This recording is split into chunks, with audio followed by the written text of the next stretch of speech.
Welcome to the Empowered Life. I am your friend, Ern Inyon. This podcast aims to inspire you to create the life that you want to live. If you are not yet a subscriber, be sure to subscribe and get notified when a new episode is posted. Now let's go on with the show. Hi everyone. My super smart boy Ethan is into planets and galaxies these days. Last night when I was about to sleep, he rushed to me and told me what he made. "Dad, would you want to see something cool?" he said. "Yeah, what is it?" I said, trying to be excited, but I was way too sleepy. Then he switched off the light and he showed me his glowing Saturn made of paper mache. "Dad, look." "Ooh," he said. What he made was so cool. Sometimes he would give me some interesting facts about the universe. "Dad, did you know that Mercury takes only 88 days to revolve around the sun, while Pluto takes 248 Earth years to revolve? Dad, did you know how big Jupiter is? It can fit 1,300 Earths in there. And do you know how big is the sun? It can fit 1.3 million Earth. Wow!" It's amazing how he absorbs this information. I am glad that he loves to explore and wants to meet Elon Musk. We all know that Earth is just one of the planets that revolves around the sun. And we also know that our solar system is just part of the Milky Way galaxy, and that Milky Way is just one of the billions of galaxies in the universe. So we are literally just a speck of a speck raised to the infinite power in the entire universe. And yet, many times, we act as if everything revolves around us. We see ourselves as the center of the universe.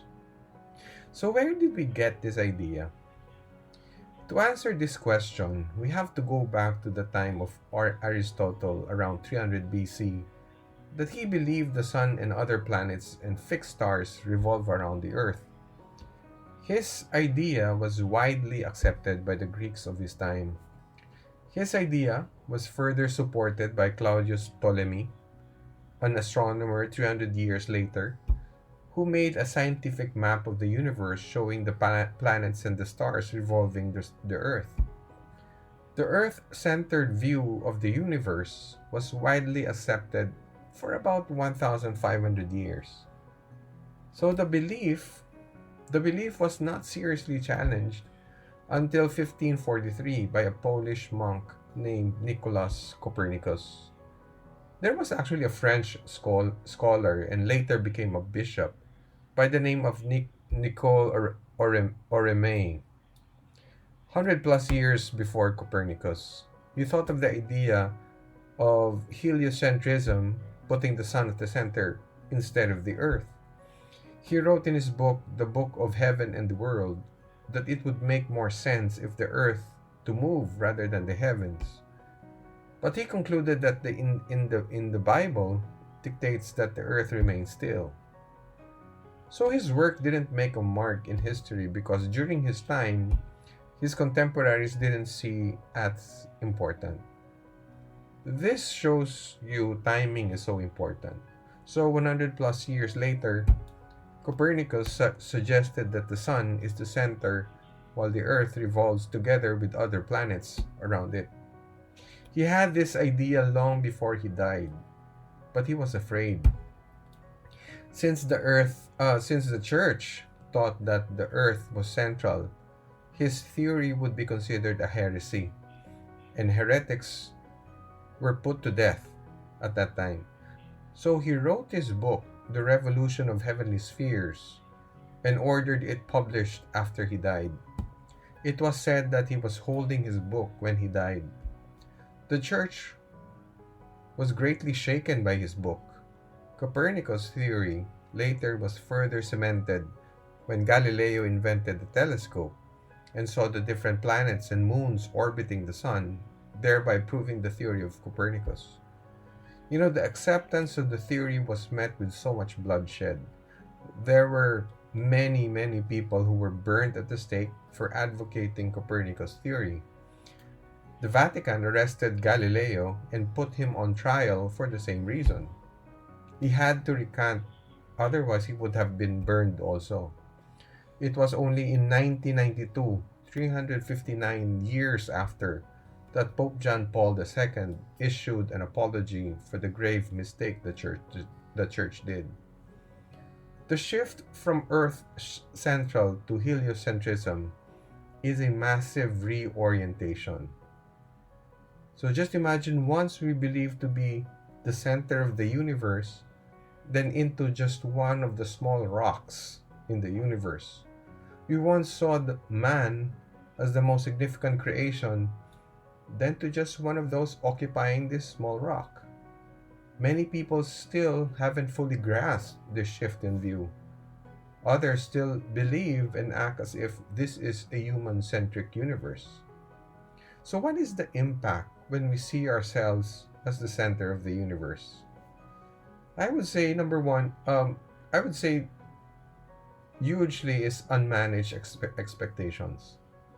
We all work toward achieving our goals. Whether you successfully achieve your goal or fail to reach it, there are expectations attached to it. Kurt Cobain was the lead singer and guitarist of the rock band Nirvana. The group started in 1987 and was at the height of its popularity in 1992 when they released their album Nevermind in 1991. The album was awarded multi-platinum, and Nirvana was the biggest thing in rock music at that time. On April 5, 1994, 2 years after, he took his life. He was just 27. He wanted to be famous, but when he got it, Kurt Cobain didn't like it. He mourned the loss of enthusiasm in performing to massive crowds, was what he said in his suicide letter. So he took his life because he can't manage his fame. Another example is German billionaire Adolf Merkel.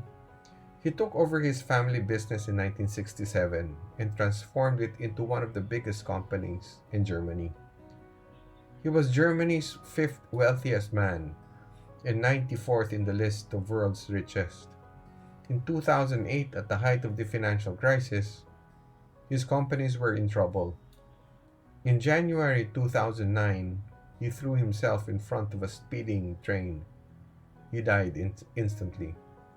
He took his life because he can't manage failure. What will other people think about us if we fail?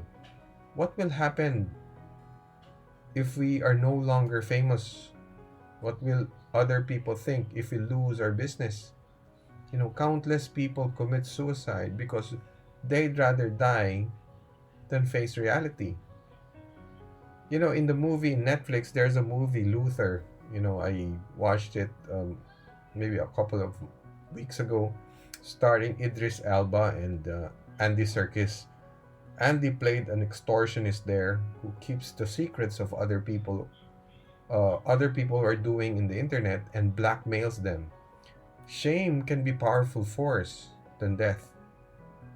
In the other side of the spectrum, if let's say life has been fantastic lately, business is doing well, you won an award, people are celebrating your achievement, please do commit whatever you're working on. But please, don't do it to please other people. Your mom, your wife, your family, your friends, your mentors, people who are closest to you.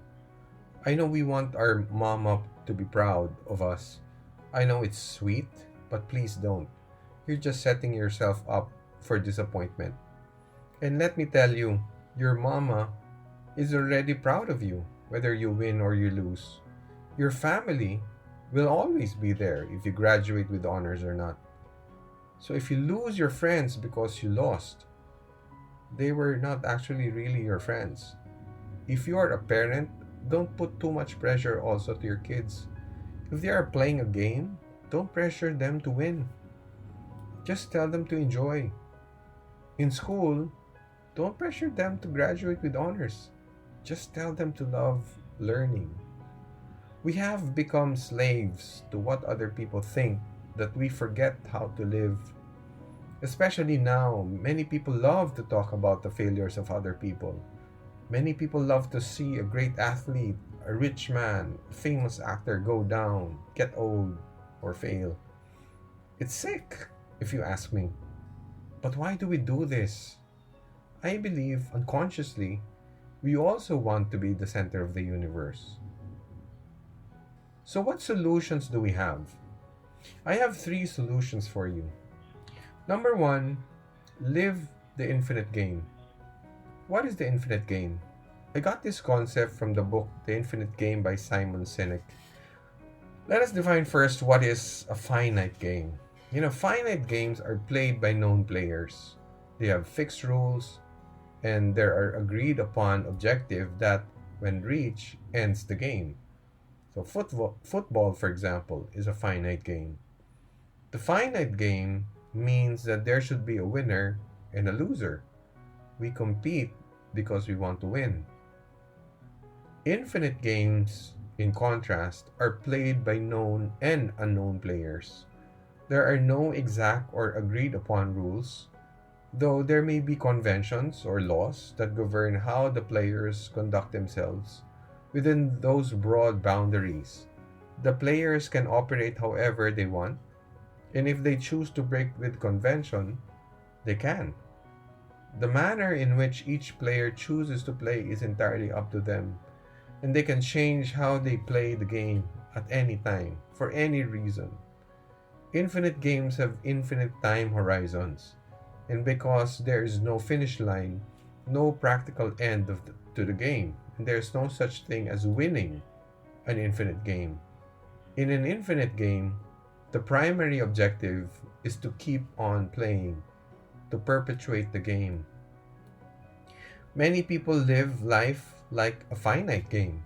For us to be successful in life, someone needs to fail, someone needs to lose. We pull people down so we can push ourselves up. Someone needs to look bad so our candidate will look good. In life, we have to play the infinite game. Nobody needs to lose for you to be successful. Our country can be great if we can find a way to push everyone up, not just for a selected few. The second one is have a servant mindset. The most successful people I know are the biggest servants. It makes so much sense because when you serve, you give value. If you have a job, you are paid because on the value that you give. When a leader is a servant, it sets the tone in the whole organization for everyone to be conscious on giving and to be active, rather than wait to be served and stay passive. Having a servant mindset also promotes dignity and dismantles entitlement. Romans 12, chapter 10 says, love one another with mutual affection, outdo one another in showing honor. In marriage, I don't believe in one way and that wives should serve their husbands or vice versa. We have to serve one another, outdo one another in showing honor. If you are the leader and you are the biggest servant, you somehow vacate the center seat. The third one, the third solution is take responsibility. When you are in life, where you are in life is the sum of all the decisions you made. Whether you are successful in business or failing in your chosen endeavor, take responsibility. By taking responsibility, you don't look for other people to blame. My wife and I, we are responsible of taking care and nurturing our son in the best possible way we know. We know how until such time he can manage on his own. We don't do it because we are hoping he would honor us, he would love us back or whatever. Of course, these are great, but we do not want we do it we do what we do because we are taking responsibility as parents. The fruits of taking responsibility will just bear in time. If you own a business or leader of a team or have been assigned to handle a project, Just take responsibility.